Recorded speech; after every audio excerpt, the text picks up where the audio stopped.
Hello, it's the Brights coming to you live from our studio kitchen. And so I think sometimes we call it Sunday Night Live, but it's Sunday afternoon. So I think we should change it to Married Life Live. Man, that's good. Married I Life like that, Live. Yeah, I baby. think so Married too. Life Live. Married Life Live. So we'll give people a couple minutes to get on here. It's Saturday or it's Sunday afternoon, and it's actually beautiful outside. It is. The first time in how long? A long time. I was Yeah. doing a lot of yard work yesterday because Yeah. I thought it was going to be nice and cool, and it was hot until later on today. Yep. Hey, Chris. But today it got really good. It's really nice. Yeah, it's really nice here. So it's funny because our daughter moved to South Carolina and she's telling us how great the weather is and everything there compared to Texas. And it was 48 this morning here and it was 68 there. So that was kind of funny. Happy Sunday, he said. Happy Sunday. So today is Friendship Sunday? Friendship Sunday. I know a lot of people, we got in here early because we heard everybody talking about they were going to watch Game of Thrones tonight, so nobody was going to watch our video, so we figured we better hop on here. Everybody's wanting to speak Darthrakian. Yes, for the Night Walkers. It looked like Satan. Man, that's how I see do. Satan They're as so a Night scary. Walker. Oh, man. We should do a whole bit about Game of Thrones and marriage and about how everything, all those things that come out. Instead of like love language, be Darthrakian language. That's what it's like. We're speaking two different languages sometimes. And so we had a great Marriage Rocks class this morning, and we talked about all kinds of stuff. I don't even want to say it right now because you might have kids in the room, but it was pretty real. And then we taught the pre-marriage class. We just got home from that. It's like 3 o'clock here, I think, or 4 o'clock here. And we haven't even eaten today. So we're about to go eat and then get our jammies on. But we wanted to hop on here. And hey, Cindy. We haven't seen Cindy in a while. Can't wait to see them. So today we're going to talk about fun and friendship, and how important it is in marriage to be healthy, and to have a healthy marriage is to have fun and friendship. So we know there's lots of characteristics that make a healthy marriage, like trust and respect and love and affection, honor. There's just a lot of things. But the cornerstone piece, when you talk to experts, they say that the cornerstone piece that is really important for a long-lasting marriage is to have fun and friendship. Over everything else. And Yeah. we just thought that was just something that needed to be touched on, because sometimes you feel like you're just in this grind and it's a daily deal and you forget about your friendship. Mm-hmm. You forget that we were really good friends When we first were dating. when we first were dating, and Yeah. it was all about each other, and Yeah. truthfully, it was You nothing do. about me. It was all about Sherry. I couldn't get enough of her. Oh my gosh. I mean, oh we my could talk gosh. for hours on the phone Yeah, and then switch it. Well, I say for hours forever. We did that for like 2 weeks because we only knew each other 2 weeks when we moved in together. So then we could just talk all the time. And we actually did at first, right? We did talk all the time. And it's actually, friendship is more important than sex, success, education, and marriage is more important than education, financial success, your career success, your status, all those things. They say that friendship is actually more important than all those things. So I thought that was really So interesting. how can we have a healthy friendship So in marriage? we're going to have fun and friendship. So to have strong friendship, or when you have a strong friendship, that's what makes marriages last over a long period of time. And the ones that are healthy for a long time say that the friendship is what held them together. And so friendship breeds a lot of things like laughter. We like to laugh. We like to laugh. And fun memories, because we have lots of fun memories. Most of our good memories were when we were having fun and we were doing something fun together, whether it was on vacation or doing something with the kids or when we were laughing. Friendship does a lot of things. It helps you not feel lonely, because a lot of times you can be married. We did a whole video a few weeks ago about isolation, and sometimes you can be in a marriage and feel lonely even though you're living in the same house with someone. So if you don't have a fun and friendship with your spouse, then you can actually really feel lonely. And that lonely thing, I'm just going to be honest here. Sometimes I feel lonely, but not like I used to, because I think that's just a tendency that if you get off and you get that isolation in, it's easy to feel lonely. It feels like, oh, nobody understands me. I'm the only one in this. So I can see how that can really affect you, especially in the beginning of a new marriage. Maybe not right at the beginning, because right in the beginning you're all goo goo eyes. That's a 18 to 36 month the tingles, and then real life sets in. So I can see where you can get that, but I think we do a really good job of catching that because Sherry has said, hey, I feel like we're kind of in a, I miss you. Well, I we're feel not like connecting. we're not connecting. And they'd be like, what do you mean? We connected last night. But I'm like, not connecting like that. Like, it doesn't just mean that. Sometimes I just feel like we're not connecting, Well, you threw me off. I'm just like, huh? What? Sometimes I just feel like we needed to connect on that level where you just feel that women, our number one need is security. And so I just need to have that security. Like of that emotional connection. Yeah, that emotional connection. Spiritual connection. And I think friendship also... having a friendship in marriage makes you feel like you always have an ally. Yeah. Like you just always have somebody that's got your back, that's on your side.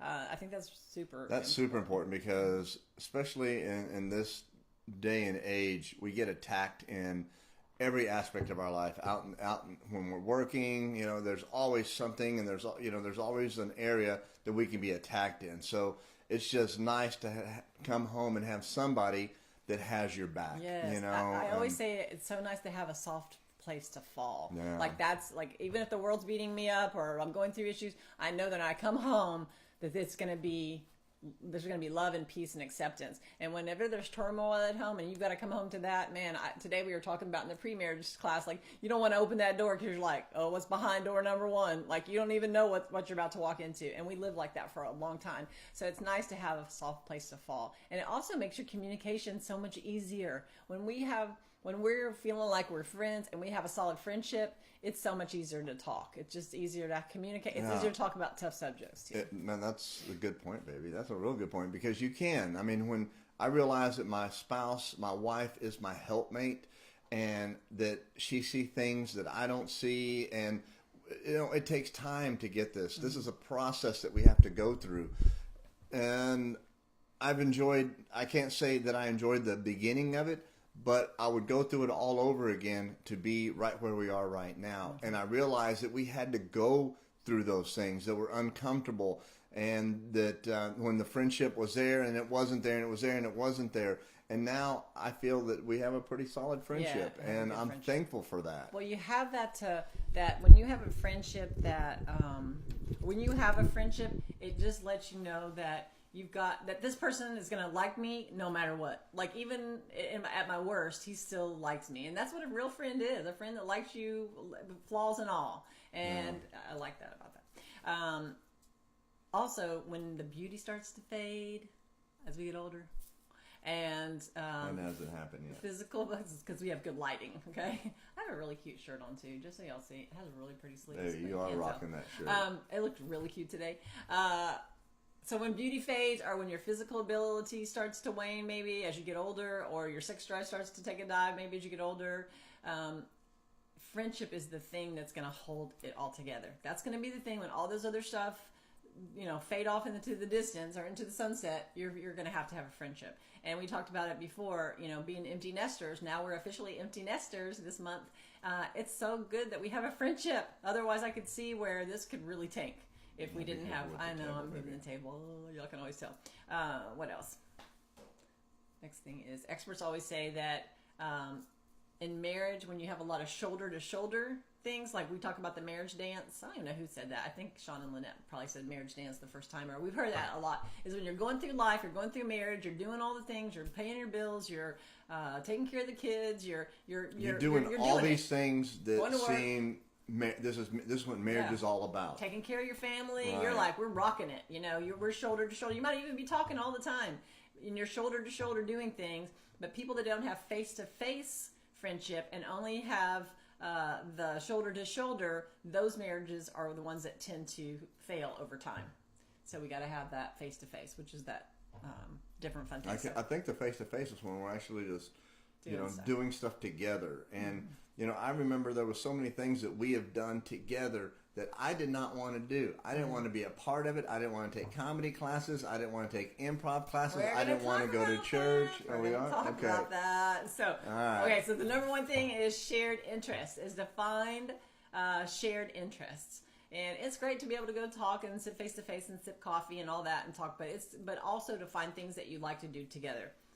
Richard and I are probably the most polar opposites. If you knew us, they're like, oh, y'all get along so great. We are so opposite. Like, we really are different. But we have been intentional about putting things in our life that we have that are shared interests. And for us, a lot of it was ministry, doing stuff, helping couples, teaching marriage classes. We started learning about comedy, which we're going to talk about that too.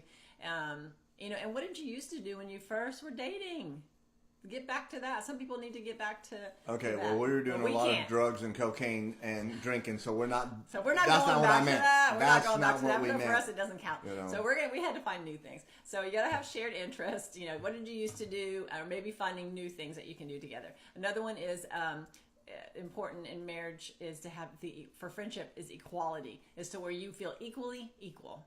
Because if you're in a friendship, let's not even say it's your spouse. Let's just say you've got a girlfriend or a guy friend and y'all are friends, and that person is always dominating the conversation, always making the plans, calling all the shots. Doing everything they want to do. Mm-hmm.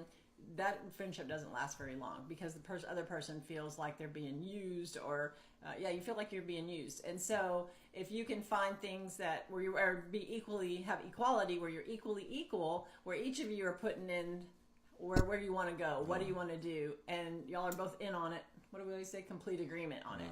It really does help. And I talked to a lady just this week who was saying for years she's been married and she's very passive. Her husband is super strong personality, and he's always made the rules, kind of decided where they were going to go have fun, what they were going to do with the kids. And she just always went along with it because she's a compliant person. But now the kids are grown. She's like, wait a minute. I don't like doing some of that stuff, and I want to do this. And he's freaking out because he's not used to her speaking up. So if you can start that, earlier, is to be able to be equally equal. What else? Strong marriage.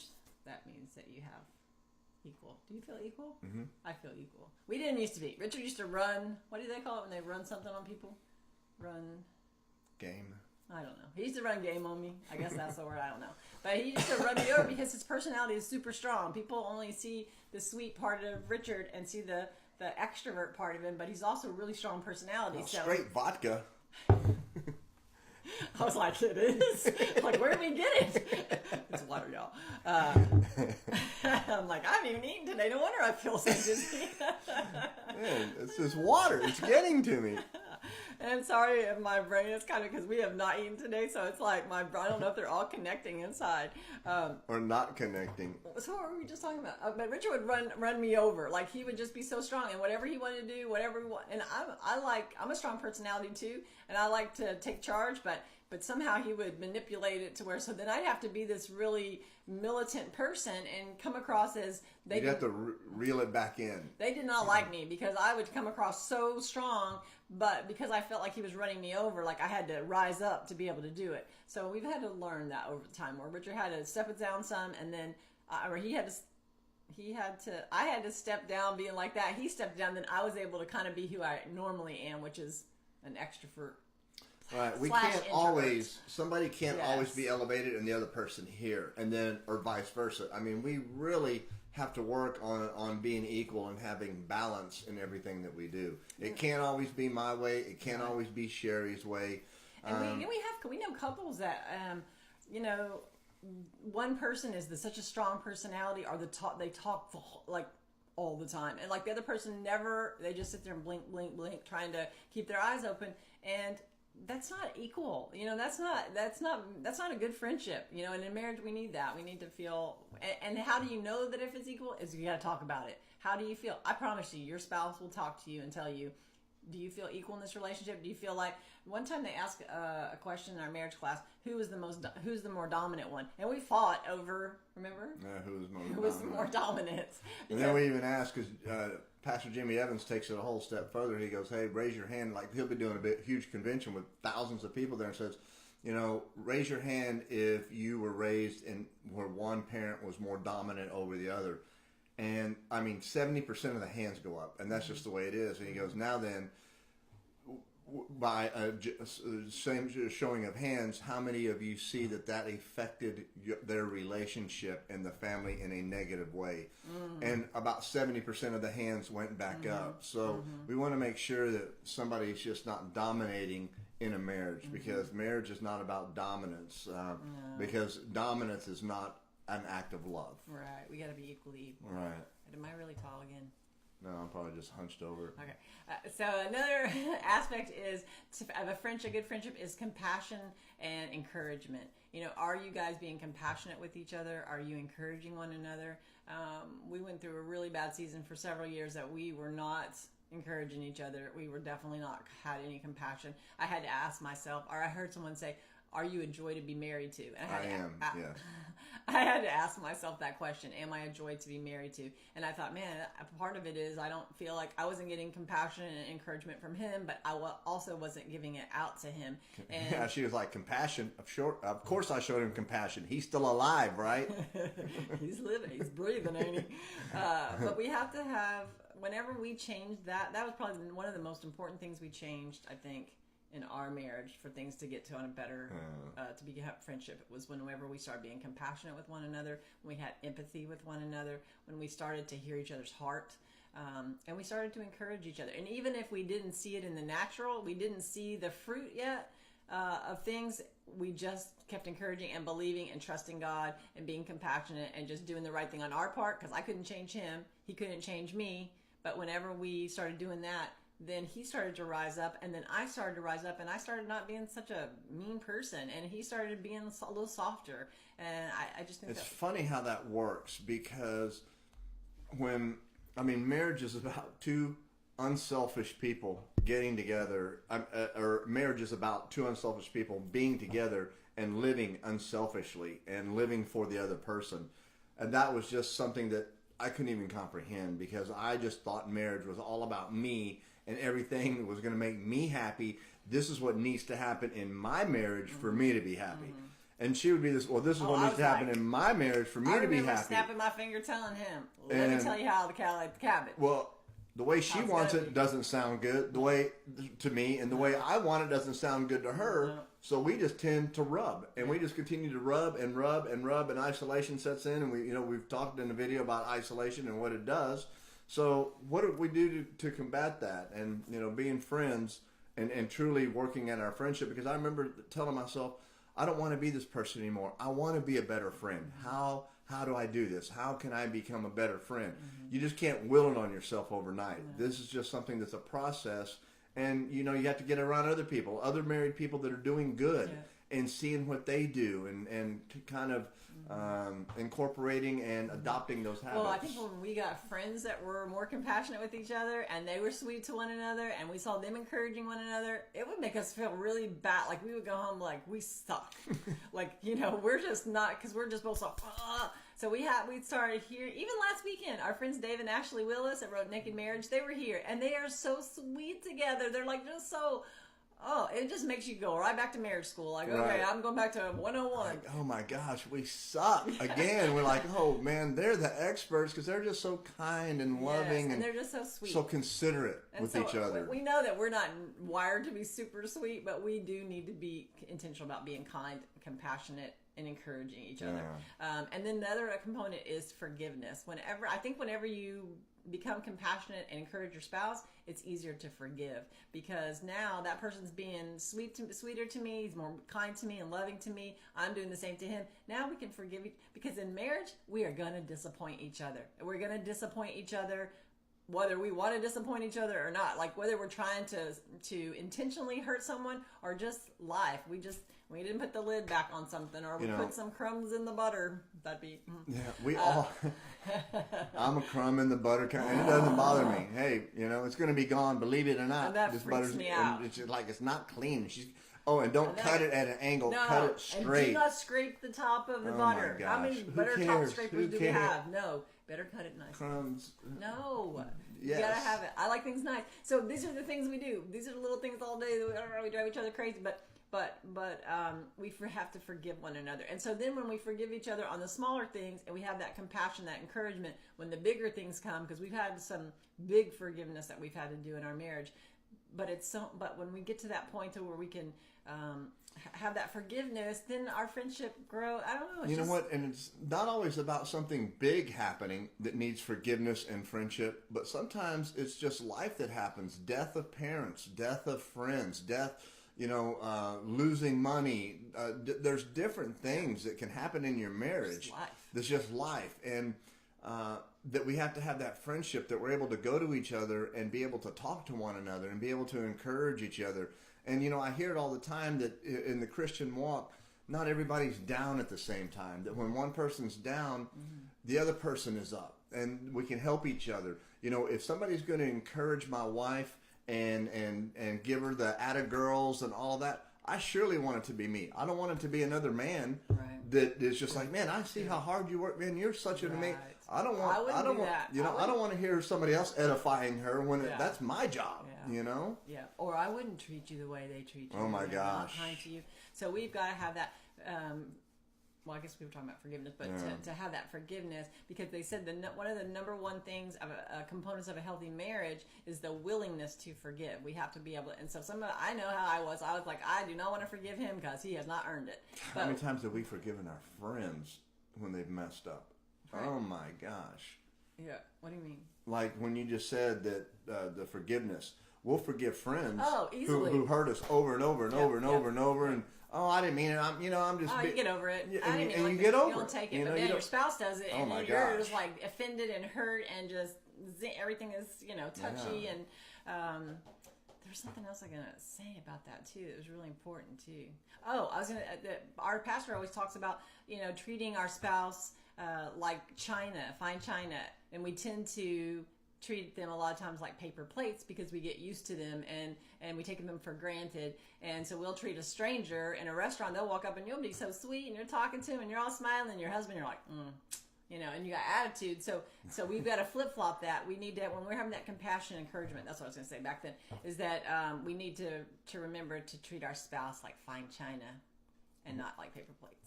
Instead of saying crust on the butter, she's a fine china kind of gal, and man, I'll eat off of paper plates. She would rather have. Okay, let me tell you how different we were raised. My family, my mom loved she loved dishes. Like she had all these sets of dishes, and she liked a plate inside a plate inside a plate, and they had all these different cups. Like you never knew which one. No, it's called a charger. A charger. So she never knew, everything had to be fancy, and she liked all this. We weren't even fancy people, but she just loved to have fancy stuff. And when I met Richard, he was like, fine china. Our fancy was if all the paper plates matched. We had Dixie, we had generic, some left we from had Thanksgiving, some left from birthday party. Right. Oh yeah. How come I get the birthday party when paper plate? I helped his mom clean out her house before she moved into assisted living. She had stuff like the banana splits. Okay, is that what it was called? The banana splits, that show we used to watch on Saturday morning. But anyway, she had paper plates still, like Hobby Lobby. Oh, what was that little? It was that little doll back in the 80s or whatever. But she had like Holly Hobby. Holly Hobby or something. She had these. She had banana split. She had the big wheel. I mean, stuff that was 40 or 50 years old. She still had these paper plates. And I love to eat on paper plates. None of our silverware matched. I mean, we had different sized forks, and I mean, So when I meet Sherry and she's got all this fine china, and I was afraid I didn't want to break anything. I'm like, don't you have paper plates? She's all like, paper plates? No.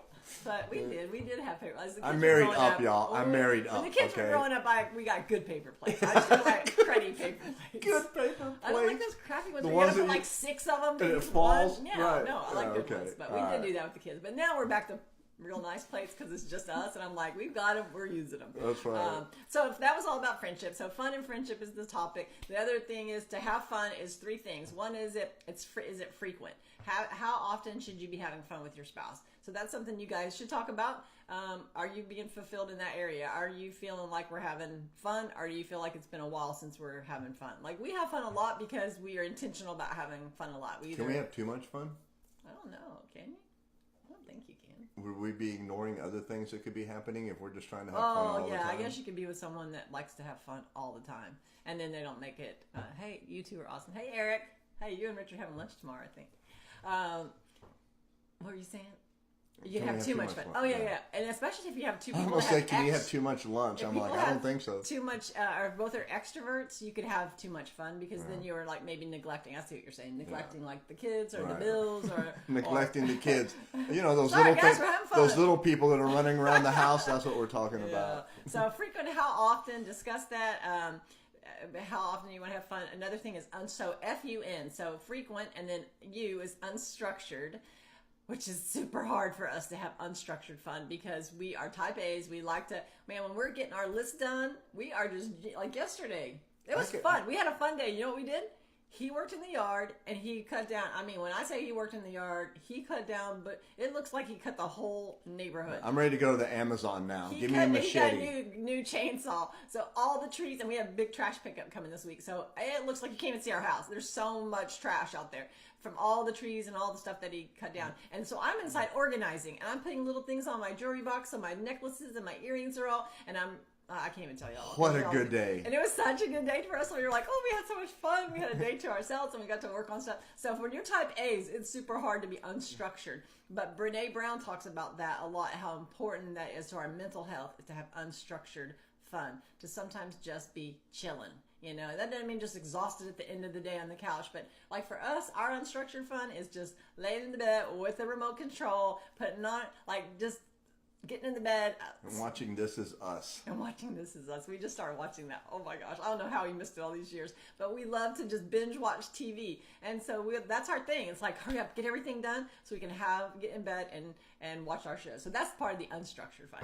And then number 3 is new. So F is frequent, U is unstructured, and N is new, having new fun. Are you doing things that are keeping it fresh and keeping it real? Yeah. And I remember her wanting to do new stuff. Like, hey, let's take a comedy class. I'm like, no. And first off, I mean, she's all like, hey, let's go to church. I'm like, no, that church doesn't work out for anybody. It's just everybody's faking it. It's true. Church does work out. You know, you have to give it a chance. You have to go with an open mind. So that was awesome. That worked out. Then, hey, let's put our money together. Oh, that was my idea. You had money. I didn't. I wanted to put it together. The pastor was saying, put your money. I'm like, that's a great idea. Put your money together.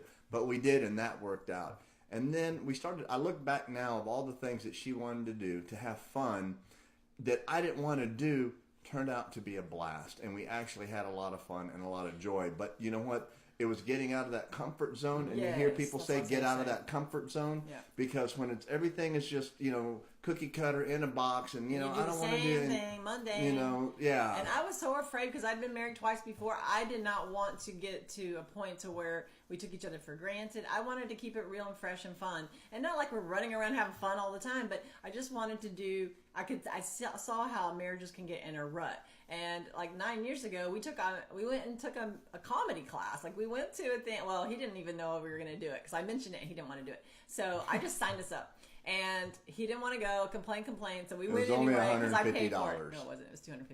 And so we went, and it was like every Tuesday night for 6 weeks or something. But after the first, hour he was there, Mr. didn't want to go, was on the front row volunteering for everything. And he was all of a sudden loving this class because he's a double extrovert.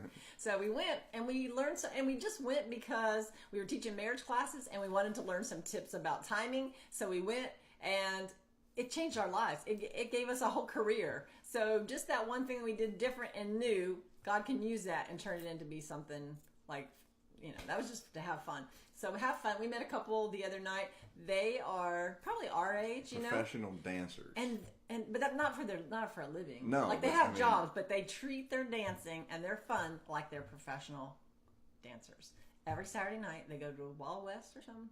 Yeah, like 7 o'clock. And these are like church good people. They're not out partying, but they go at 7 o'clock before the party people get there. Yeah. They dance for an hour and a half, and they go home. And do it every Saturday night, and sometimes on Sunday nights too. I think we're going to have to just show up there one time. They said they had fajitas, so that got and my they have free attention. food. So just the fun. I just thought it was so cool that they were so intentional about having fun.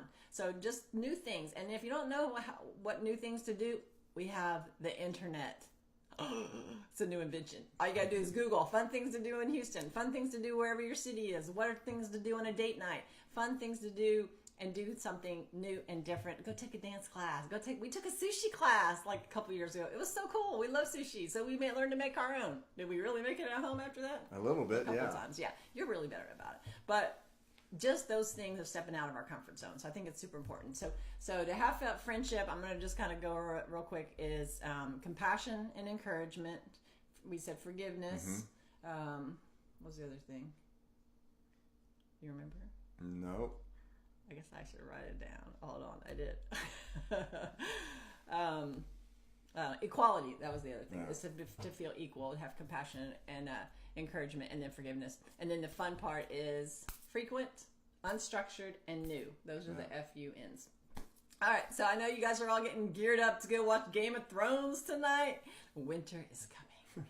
Winter's going to come over around here if I don't go get some food. So we have to go eat. All right. Are you going to take me to eat? Yes. Okay. So is that part of our fun? Is that part of that's our our friendship? fun. Yeah, see? So we can get home and get in our jammies. And we are foodies. Yes, we love. I am a good food. Wait, I'm a fresh foodie, and Richard's a fast foodie. No. Not anymore. Not anymore. Okay. Anyway, hey, people have been asking me, how do you keep the weight off? You know what? I have cut fast food completely out of my... He's lost 25 pounds, y'all, I don't do fast food. I can't believe. I have a feeling that had a lot to do with it. It was just fast food. Yeah. Fat food. Oh, you can call Sandy Ballard, my friend Sandy. She's about to get married. I'm so excited. I was always trying to find people I wanted to set her up with, but nobody was good enough, so I couldn't.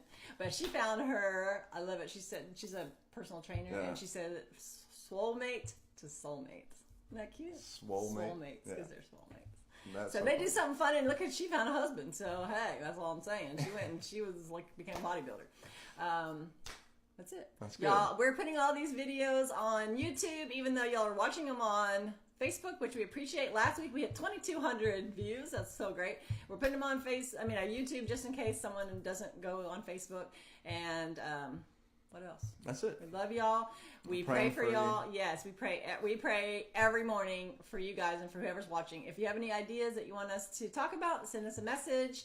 And May 31st, I know these videos are as far as dates are going to probably be obsolete at some point. But if you're watching live right now, May 31st, 2019, at Lakewood Church, we're having a comedy date night. Richard and I are going to be doing comedy, along with Jason Earls, president of the Christian Comedy Association. It's going to be on. That's right. And you can go onto Lakewood's website and buy tickets. So we hope to see y'all there, and have a great Sunday. Maybe you did so good. Come over here and get yourself a reward. Love you guys. Bye.